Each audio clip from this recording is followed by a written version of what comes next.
Official BNA Music 88 says reports try to spin Trey Lance's arm fatigue as him as a red flag for a failing body versus doing real journalism and analysis of his mechanics. So lazy. Thank you. Thank you. I just remember it showing when I started putting Trey Lance's throwing motion out there in slow motion last year, a coach called me and was like, oh, boom. I can tell you right now why he has arm fatigue and arm pain. Like, he is an arm thrower. Look at his front leg. He locks it out. Like, I could fix him. I love coaches. Like, coaches can be negative, but then like 15 minutes later, like if he just had a week with me, I could fix him. Oh yeah, and I love that yeah. Christensen did that. You know, I think. Yeah, I also think with the arm fatigue thing is it did genuinely take a lot of throws for him to get there, and he would have never gotten there had he not gone through that first offseason where he really had to throw way more than he ever had.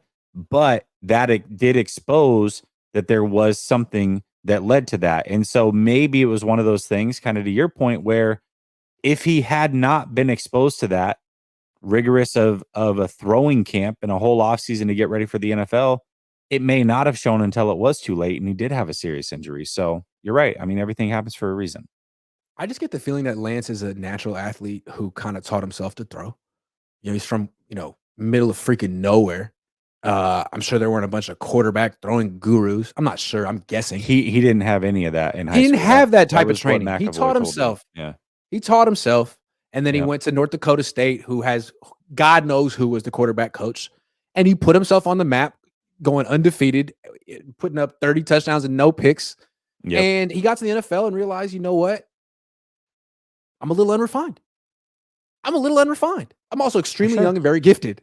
I just need the right coach. I've never had the right coach ever. Now he does. Yep. Now it begins. It's a big deal for him. It's not like, and that's the thing with a guy like Justin Fields, like he's had the right coaches forever. High school, Georgia, Ohio State, super refined. Nothing much you can do about it. And that decision making has carried over to the pros. The sacks.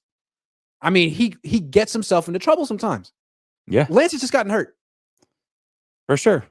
Absolutely has. And Lance, again, for as much as we talk about things and his finger injury and this and that, there was still some improvement from year 1 to year 2. The climbing in the pocket was night and day. How calm he was, how calm his feet were in the pocket. He was so chaotic that first year. He was hopping all over the place. Chicago game, Seattle game for the small blurb, preseason against Green Bay, very calm in the pocket. That was a big change from year 1 to year 2. So, things, injury or not, he can get better. So we'll see what's changed this offseason. Chris says Kyle's all in with Cousins. Trey will test free agency, and so will BA. Not trying to bring down the room, but it's the right choice for them. I don't like the idea of letting Aiyuk go. I feel like he's an ascending talent. I feel like he's an ascending player. Like of the Niners players, weapons on offense, if there's one guy who's getting better, it's him. Yeah. I love Debo Samuel. Debo's great. Debo has reached heights that Aiyuk may never reach. But is Debo getting better? People say, like, when Debo's locked in and motivated and in shape, yeah, man, of course. Like, is that ever going to happen again? He's 27 years old. He's rich as hell. He's like knee deep in all the DMs. I'm just kidding. I don't know. I'm just saying, like, what are his priorities at this point? 2 years ago, before he got the bag, he was a second-round pick who was freaking focused. I don't know that we'll ever see that version of Debo Samuel again. But with Aiyuk, I don't question that with him, ever. He seems locked in 24/7, 365. Maybe I'm tripping. Maybe I'm wrong. Maybe he'll get paid, and all of a sudden we're going to see him, all up in the video. I don't think so, man. He seems super locked in. A real pro's pro. Debo Samuel is a better athlete than Brandon Aiyuk. Oh, yeah. Brandon Aiyuk is a better pro. He is more professional. He's a professional athlete. Is Debo a professional athlete? I don't know. I couldn't even say that. He's a great athlete. Is he a pro? I don't know. Prove it. Act like it. Sorry. I would say I feel like this is the offseason where we're going to find out if Debo is that pro that you're talking about. Because he looks great. I mean, he looks so good right now. Cool. And I believe that he's going to have a really good year. But here's the other thing about Debo. Don't pull your hamstring. For as good as he was, he can. That's almost impossible to replicate. Like his best season has likely already happened. Yeah, I agree with that. And people are like, I don't know. I just feel like he was so essential to this team because they need that running back, wide receiver hybrid. Yep. Clearly, that type of player takes his offense to another level. And that was him. But now it's McCaffrey. Yeah. And McCaffrey is such a better running back than Debo. Not even close. And frankly, he might be a better pure receiver. I think he's a better receiver too. So Debo went from someone who was like indispensable and essential to the team to how do we use Debo now? Like, what do we? It's true. Like all the stuff we want to do with Debo, let's do with McCaffrey now, and Aiyuk's the wide receiver, and Kittle's great. So like, how do we get him his 8 touches a game? And they're coming away. So anyway, tangent, but Debo, they don't need you anymore, and you're very expensive. So you better reestablish yourself right now. Otherwise, Aiyuk's going to take your spot, and you're going to get traded, and he's going to stay. They need Aiyuk, and that skill set is very, very unique. When you look at Debo being on the roster, you look at CMC being on the roster, you look at Kittle aging, Aiyuk brings something to the table that they need. He brings a deep ball threat. He can be great route running coverage. That great route running. Kittle doesn't bring that. No, Debo doesn't bring that. So those are two guys that Shanahan has to scheme open, which he can do. And once he does, they're money after the catch in ways that Aiyuk isn't. But you need someone that can beat the best corners one-on-one. That's him.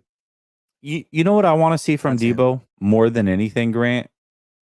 It's not the numbers. Of course, staying healthy is not the effort. Exactly. It's when he's not getting the ball. I want you to block for Aiyuk. If Aiyuk scores or CMC scores, I want you to be the one that's blocking on the outside, not Aiyuk every time. Because Aiyuk does it. Yeah. And again, like when Aiyuk gets paid, he's not going to stop doing it. No. That's the question I want to ask. If I'm giving this guy a second contract, is he going to be the same pro after I give it to him? When Debo melted down in March last year, that was him telling you, no, absolutely not. I am far more immature than you think. Aiyuk, dude, seems super mature. Like McCaffrey. Those are two guys I would bet on. I would give them money. I would give them a second, third contract. Only thing with McCaffrey is he plays running back and he's 200 pounds. It's dangerous. But we're going to get to that in a little bit. Mm-hmm. Mike Drops with Monza says, without Trey's offseason emergence, Niner fans would have been shocked at just how much Kyle may prefer Darnold to Brock. Kyle wanted Sam before Lance. That is true. I feel like Kyle feels he was stuck with Jimmy for years, and then he finally got out of Jimmy, and now he's stuck with Jimmy 2.0. I think that's Kyle. Look, me and Kyle are very similar, and I hate on him because I think I'm afraid of how much we have in common, and I can think like him. And I think he's thinking, damn, just when I get out of this awful quarterback marriage, I get stuck in another one. Damn. I'm going to bring you behind the curtain. So I did a show yesterday with the Vish, and afterwards we were talking about your comment, how you've been talking about you're so similar to Shanahan. And so we started assigning, well, who's McVay? Who's Mike McDaniel? Who's what? And we were assigning ourselves who we are out of the role. I thought it was pretty funny. So what'd you come up with? There you go. I think we said that he was McVay, and I'm McVay. Yeah, and I was McDaniel maybe because I'm more outspoken and willing to say shit, I guess. I don't know. I don't remember exactly what we came up with. I don't know. Possible, but I like that. I could have it backwards. He might be McDaniel. I don't know. McDaniel's so good on that podcast. It's so he's just so willing to just put everything out there. Golly. He doesn't care. He doesn't care at all. Not at yeah. all. It seems like his attitude is, look, Kyle Shanahan's been taking credit for my genius for a long time, and I don't have to put up with that anymore. That's pretty much his attitude the whole time. It's like, nice. Keep it going. Tell us more. Sam Darnold over Trey Lance every day of the week, says my egotistic aura. I think that's a joke. Yeah, I don't know.